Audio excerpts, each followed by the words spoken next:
It's this time of year again, and we're gonna make some wicked fun treats. 3 different things, in fact. We're gonna make some mummy wieners, that sounded weird, a killer fruit platter, and a chocolate mousse to die for.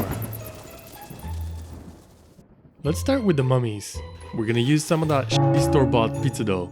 There is a time and place to use the nice homemade stuff, but this is not it. We're looking for the least amount of puffage or risage, and in fact, the least amount of color as well. A wet knife is gonna make slicing the the dough, easier. What we're going for are strips that are around 1 centimeter or 1/3 of an inch wide. And for the bodies, I've got some of these little chicken wieners. Now, let's start with the mummification. And it's pretty straightforward. You just make the top end of the dough stick to the wiener, and you weave it around it in some sort of a pattern that you think will end up looking like a mummy. You've probably noticed that I've been assembling these on a piece of parchment paper. You can just have that placed on the wire rack of your oven, but I have a pizza peel, so I'm gonna flex that. I'm baking these at a lower temperature than usual, and I've placed the wire rack lower in the oven, so I don't get too much browning. For the ice, we're gonna make a quick icing. We'll combine a big teaspoon of icing sugar, a few drops of milk, and the secret ingredient, a few drops of corn syrup, aka glucose syrup, depending on where you live. This is gonna make the icing glossy. And for the pupils, I've got an idea. I found this licorice candy that I'm gonna cut tiny wheels out of and use that. I'm using a toothpick to apply the white part of the eyes more precisely, and then I'm gonna use the tweezers to carefully drop in the pupils. Our little boys are chilling in their little jacuzzi, and all we need to do is fill it up with ketchup. Hey man, we're just chilling, dude. Hey, what are you doing? No, let's talk about this. No. These taste so good, you're gonna feel guilty. If your kids aren't excited about fruit, this next plate is gonna change that. First, we're gonna make some mini pumpkins out of these clementines. We're gonna carefully peel those as to not damage the skin and remove as much of that white pith as possible so that we reveal the definition of those segments and that they would resemble those of a pumpkin. For the stalks, I'm gonna use pieces of these pretzel sticks. That's the best I could come up with, but maybe you have a better idea. And that's our tiny pumpkin patch done. Next, we're gonna make these green monsters. We're gonna prep some kiwis by scrubbing the surface with the rough side of a dry sponge. That's gonna take off most of the hairs, but I thought this little tuft on the top looked funny, so I'm gonna keep it. To make the mouths, we're gonna go in with the tip of a paring knife at about 45 degrees, and we're gonna push all the way through until the tip of the knife touches the board. Then alternate and go all the way around until the two halves separate. Now for these guys, I bought some eyes from the store that were a little bit too big for the mummies, and I'm just using the frosting to glue them on.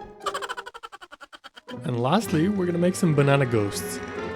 We'll start by peeling the bananas, and just like with the kiwis, we're gonna go in with the paring knife and do the alternating 45-degree cuts. All we need to do is stick on some eyes, and our spooks are done. I don't care if you're a kid or an adult, this plate looks fun. And last but definitely not least, we're gonna make some chocolate mousse that's out of this world. First thing we're gonna do is separate 3 egg yolks from the egg whites. You can do that by just carefully pouring the egg from one half of the shell into the other. Once we have our egg yolks separated in a bowl, to that we're gonna add 50 grams of white sugar and a big pinch of dried vanilla seeds or a teaspoon of vanilla extract.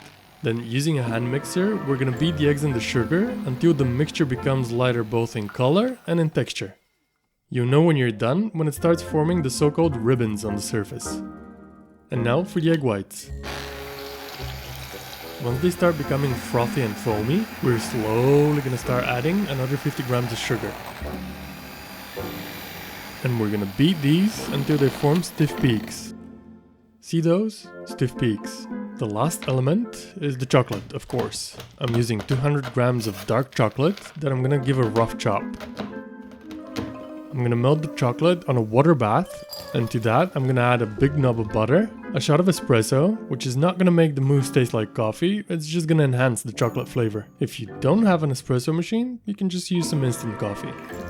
And we're also gonna add a pinch of sea salt, again just to boost that chocolate flavor. Keep mixing and you should end up with some nice smooth melted chocolate.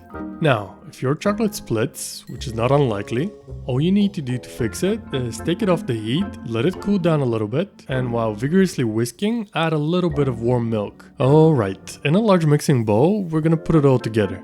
we'll pour in our egg yolk and sugar mixture first, and into that we're gonna slowly drizzle in our melted chocolate, while stirring the whole time. The chocolate shouldn't really be hot enough to cook the eggs, but I'm not taking any chances, especially after already fucking this up 2 times. What? Nothing. Only a few people will get that reference.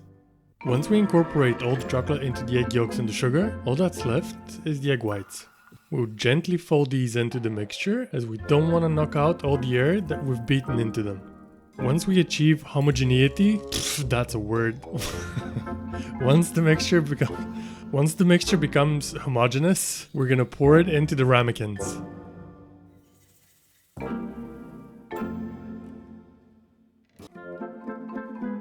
They need to set in the fridge for at least a few hours. Meanwhile, we can take care of some of the Halloween decorations. We'll use the frosting that we made earlier, and using a toothpick again, we're gonna engrave the tombstones.